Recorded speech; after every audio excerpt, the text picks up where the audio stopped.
coordinator. Okay, you got a tetrapod jaw, folks.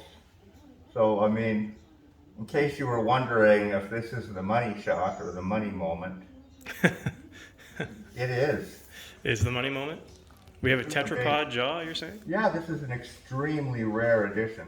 Hey everybody, welcome back to the channel. Rockhounding Life here. Today is the second installment of our Blue Beach fossil hunting video. Last week you saw the boys' perspective. This week is going to be more finds that I found. But it also shows one of the most unbelievable fossils we've ever found, and quite possibly one of the most important fossils that have ever been found on this beach. Just to give you a little history on Blue Beach, it is an important fossil location due to the fact that it contains fossils in a period in geologic time that there was a gap, specifically called Romer's Gap. There was a gap in the Tetrapod fossil record, and Blue Beach was one of the first sites ever found with these fossils from this Romer's Gap period. So it's an important link between late Devonian and middle Carboniferous tetrapod fossils. There's been other sites found in the last 15 years in Scotland that kind of connect the dots even better, along with Blue Beach. But Blue Beach was one of the very first locations where these fossils could be found. And not just tetrapod fossils, but other fauna, plants, lepidodendron, things like that.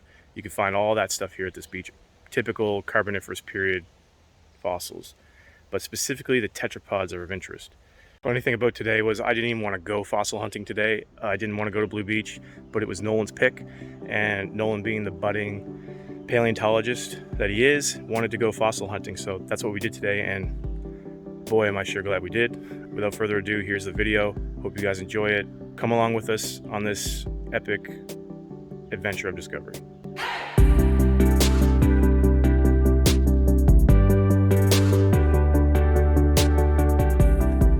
Right here at the entrance of the beach, there's a new, well, not new, but it's an outcrop that I haven't seen in a long time, exposed. It runs up into the wall there. But that means the beach is worn a bit, so maybe there's going to be some new material we'll see this year. Some new fossils.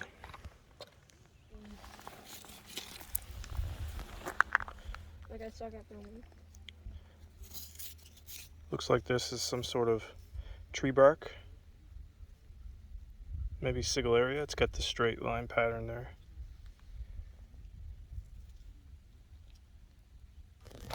Here's a good example of old beach wave marks on the beach.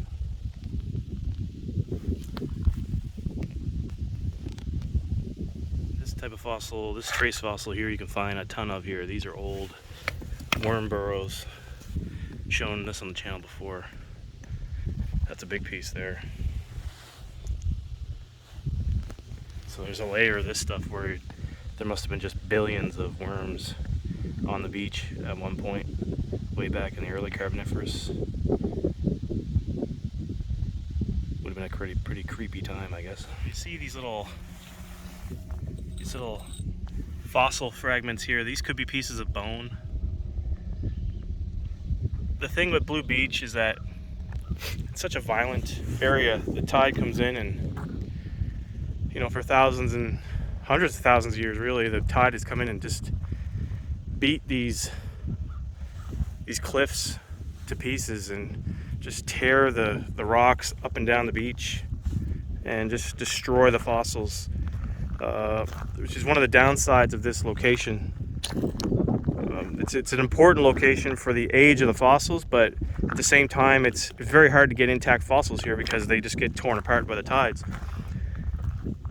There has been a new discovery in Scotland where the same age rocks, same formation of rocks, they find intact fossils of the same species you can find here. And coincidentally, during Pangea, Scotland and Nova Scotia were right next to each other, so it makes sense that the same rocks are found there with the same fossils. So it's a cool little bit of trivia to drop on you there. Nolan's coming with a big plate of something. He's got a big rock he's carrying. Hopefully he filmed it in his video. There's some sort of flora impression there. Probably maybe a fern or some sort of plant. You can see it there. Kind of cool. So this layer here was an ancient forest floor. You can see all these depressions in this layer here. Those are old tree impressions. Maybe some mud washed into the area, covered the roots and the stump up to a certain point, and the tree rotted out. Who knows, but that's what these are. You see the layer comes up right under the wall here. These are all the Carboniferous beds. And you can see they take a plunge over here. They go into the floor. So you see different layers of the rocks outcropping up here. So we walked quite a ways down the beach. We gotta be weary of the tide. The tide's coming in, so we don't want to get caught. So we're only gonna spend a little bit over here, and then we're gonna be taking off. Here's a piece of tree.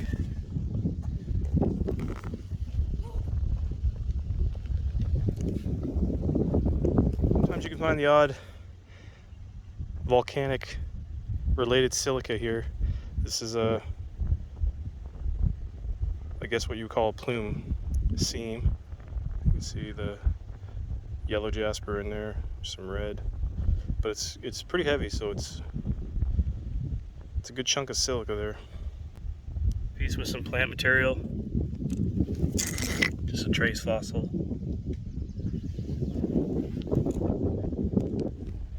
Here we have some sort of plant fossil that almost looks like a cycad. That looks like cycad skin, similar to what you find at Ross Creek, but I don't think it is. It's probably some sort of fern stem or something like that. Here's a granitic rock. I picked it up just because the biotite crystals are huge. You can see them here.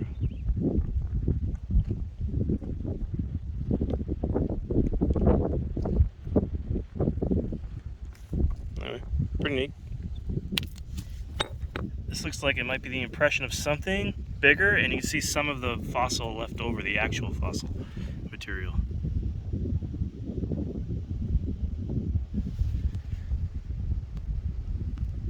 Probably some sort of tree or flora.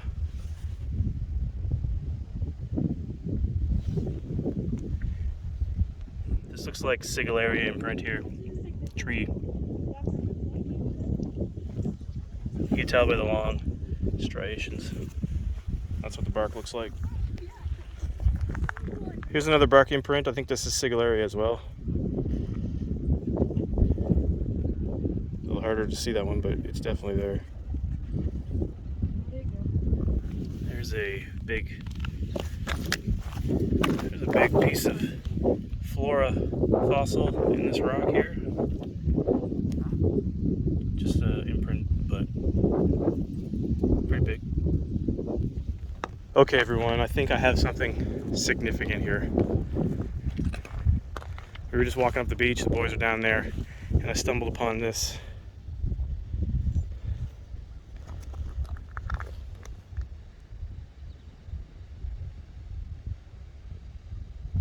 I'm pretty sure those are teeth.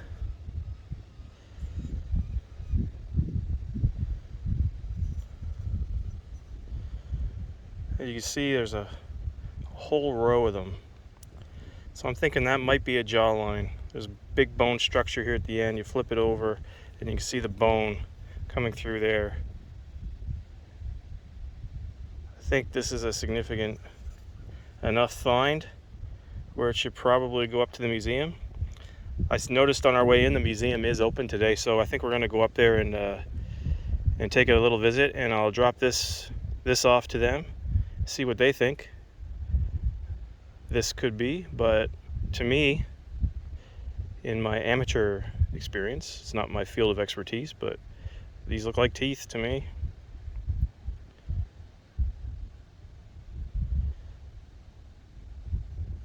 I think that might be a jawline of some sort, maybe a tetrapod jawline.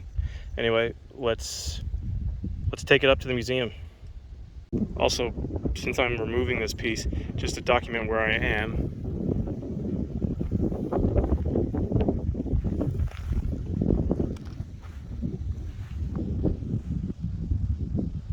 Found it right here.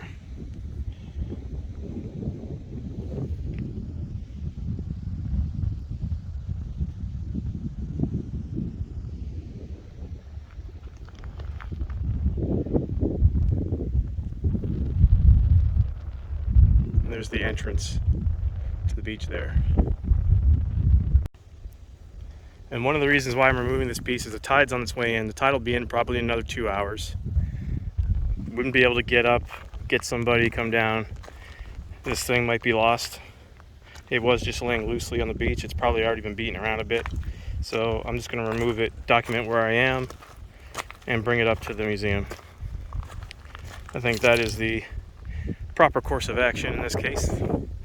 I would hate for this to get beat up anymore. It's already pretty thin, but it's definitely something. It's definitely a bone fragment of some sort. I'm thinking teeth.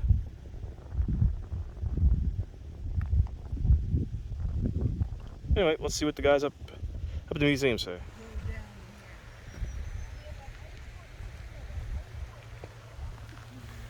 So the entrance from the beach is over here, and then there's a couple that live up here. They have the Blue Beach Museum. They're the curators of the museum. It says the museum's open, so we're gonna go up and take a look. Here's some fossils that people brought up and put on this trolley here.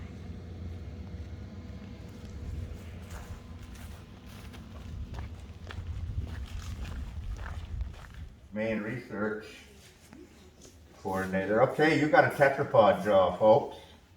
So, I mean, in case you were wondering if this is the money shot or the money moment, it is. Is the money moment? We have a tetrapod jaw, you're saying? Yeah, this is an extremely rare edition. I'm taking down, of course, the names of the discoverers, because quite often, when finding something like this at Blue Beach, I have found a couple of jaw units myself. Okay? That's trust me, this is something you walk around for a couple of years to get the next one. My name is Chris Mansky. I'm curator and co-operator of the Blue Beach Fossil Museum. My wife and I opened this facility 20 years ago, and we're dedicated to the research and development of the Blue Beach fossil resource, really, because we are essentially a missing link to one of evolution's greatest mysteries, and the fossils that are answering the questions can only be found on this beach. For example, then, just for context, for us to understand a little jawbone like the one just brought in, my best comparison is either fossils 15 million years after Blue Beach or 10 million years before Blue Beach. This 25 million year interval has no fossil sites for many years, and we are the missing link in that hiatus. So this has no comparison in the literature. It's essentially new to science.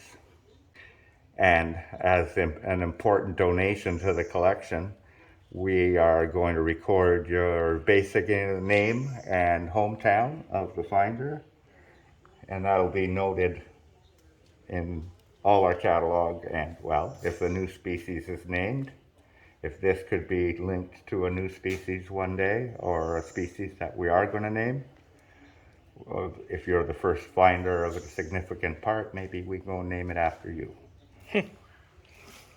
We're gonna have to argue who's gonna be named after. So what's going to be what's the typical life of this specimen now going to be from here on out when we leave it with you? Well, it's going to get a little serial number tag. These ones are fading. It's not going to go on the desk, because the desk is for common fossils. It might go in a cabinet, but that cabinet's a dangerous spot, because every time I put new tetrapod bones in there, research collaborators come along and they want them right away. And this might go on an airplane ride to the University of Calgary, and there it would be possibly subject to fancy x-ray technology and digital reconstruction to get a detailed build. It might go for professional preparation at a fossil lab paid for by the Canadian Council of Research, and it might find its way in a research paper one day if a master's student needs to work up some more stuff soon. They'll be calling for anything interesting at Blue Beach these days, they're going to say. And I have a few fossils that are very interesting that they're going to be borrowing, but jawbones are some of the more important things you can find. This can be compared to many other jaw fossils. And in fact, jaws are often one of the most useful fossils because they're kind of built tough and often they fossilize. It's not uncommon to find jaws of vertebrates, whereas other bones might be difficult to fossilize, like the whole skull put together, but this well-built solid jaw had to be built well because he's like fighting with alligators. So animals' jaws are strong, well-built, and they usually can, each one is a different design. The overall build on this one, with the most valuable trait I'm seeing, is that tooth structure. Yeah, that's what popped out at me when I saw it. That's not a Ledonathus tooth structure. It's not the same as my fish. My fish would have major infolding grooves 1/3 of the way up the tooth, where they would fade away. The tooth would also be braided very fine lines. This has got fine lines. Under magnification, it was shining like satin. However, your little grooves and lines are also microscopic compared to Ledonathus. I couldn't count them. I couldn't see individual ones, which is shimmering like satin. So that tells me the surface is not smooth. But I was at about 25 or 40 power. So that's really big. Yeah. That's really small, and my magnification was really big. But see, here's what I'm seeing that made me pronounce it as more likely tetrapod than not anything, because I've never seen much of an example of where my rhizodont tooth had these parallel grooving right to the top. Now I might be wrong. Okay, so when I say I think you got a tetrapod jaw, I've been wrong before, but we have over 20 or 25 fish jaws. If this wasn't a tetrapod, it could only be one other animal, my fish. So maxilla or mandible is part of the problem. Here's the mandible of my fish. Many specimens have been had. The teeth and tusks, as shown in the drawing, have big infolded grooves near the base. Yeah, I see that. Yours has parallel grooves running the full length of the tooth. Yeah, I saw that too, yeah. Okay, so that on the better preserved ones all the way up. So that doesn't remind me of my typical Ledonathus. And this is a fish. Yeah, Yeah. Ledonathus. And he's a rhizodont fish. So normally 60% of the big boned contributors are him. 60% of the time this would be him. Yeah. But we've seen his jaws again and again and again. Tetrapods, the four-legged animals, the first amphibia, they are closely related to these fish. So many times you can make the misdiagnosis and mistake one for the other. And there's no traits on the inside of this bone, like the inner shelf layers of the bone. There's not a lot of traits that I understand so darn well that I am automatically say, oh yeah, that's rhizodont, I know what you're doing. I think it's maxilla, upper jaw, so the teeth point down, but that doesn't excuse the upper teeth from not having the same groove pattern. I'm pretty sure this is maxilla. If we want to go over and look at the fish for a moment. But I will actually stick with my probable tetrapod diagnosis because twin tusks is not good enough to simply prove you're another fish. That's rhizodont there? Yeah, that's rhizodont there. Here's a typical day at Blue Beach. So the fundamental question in your fossil, was it the fish or was it the creature he's catching that produced this? We have no problem with the fact that it's a little bit on the small size because we have juvenile fish and tetrapods are up to 1 meter long. This could belong to either based on its size range. But here's the thing that I like for a tetrapod model for this jawbone. There are clearly evenly spaced, although sometimes paired tusks going on, and they're all of substantial length. Rhizodont tends to have some shorter teeth that would be visible in between and wouldn't have such evenly spaced so many tusks in a short distance normally. We have some maxilla here. There's one right off the back of that fish right there. That's a maxilla from the outer side. We haven't seen the inner side very many times. Maxillas are far more rare. There's another maxilla up on the rock, up on the two shelves, and down one below it. The one flat in front. Are these prepped, these ones? No, Or are these actually, found that's as how is? Found These are is. as Yeah, is? Likewise, found as is. So those are maxilla, and this nice picture down here is the tooth-bearing unit from the lower jaw, used in that reconstruction actually. So you see that differs greatly from this, and these tend to convince me that there's a big difference between your maxilla and. I have some other specimens that show a little bit of internal view like that. But no, I'm pretty sure we're talking a new species this time. Really? The evenly spaced tusks, and you have a very diagnostic different tooth. This is a new species. You're thinking this is a new species of tetrapod, not found here before. That would be depending on whether or not the couple of things I have that are similar work out to be exactly the same species or not. Here's my practical experience in this matter. When I find a diagnostic tetrapod bone, like this one, where I can actually see enough traits to decide whether to group you with the others or not. The traits on this one, I can't say from my memory whether the others are going to display it exactly the same tooth structure. I doubt it. That's the part I don't recall, that tooth structure. But my experience is that when we find a diagnostic piece, it generally, just as often as not, I'm finding a new species. Instead of building on my skeleton models of anything I already know. The tetrapod bones are very, very rare to start with. So this would be a very rare find. But when we find another rare example of a jaw, it's more than likely that it's a new species than a repeat of one I found. And right now I'm aware of at least 12 species apparently here. Interesting. I can't now take something like this and tell you which arm bone it goes with. We can't put them together. We keep finding new species. Yeah.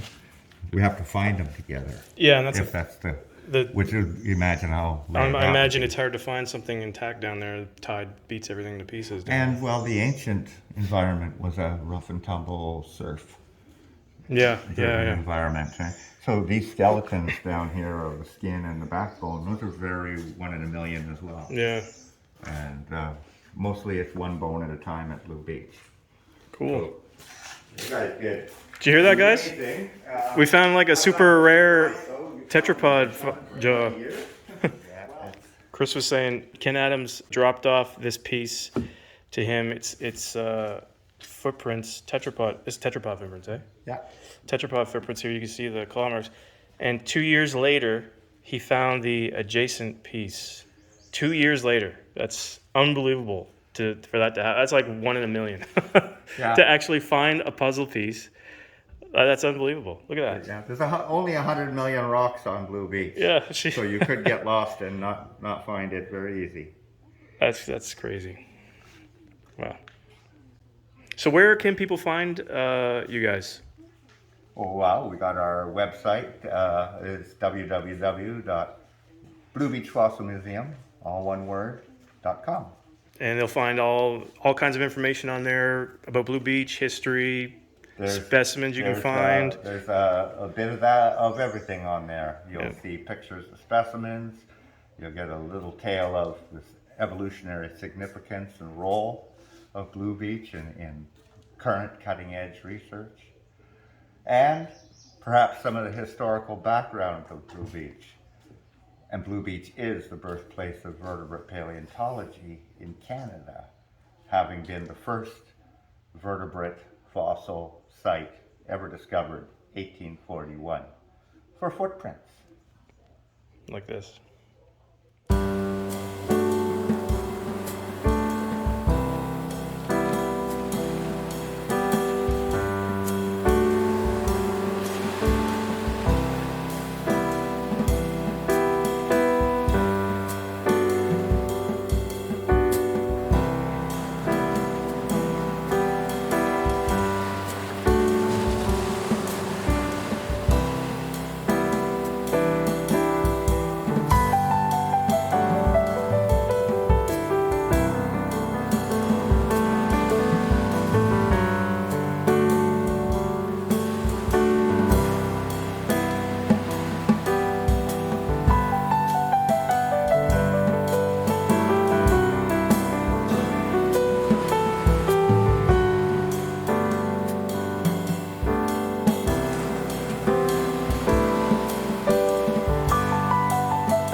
Well, Chris, thanks a lot. You made my day. This was really fun. You guys have fun? Yeah. That was fun. That was really cool. Well, I gotta say, you guys have made my day too. Because a tetrapod jawbone and an important fossil, I wait for those. Sometimes I wait a couple of years up here for somebody to have something.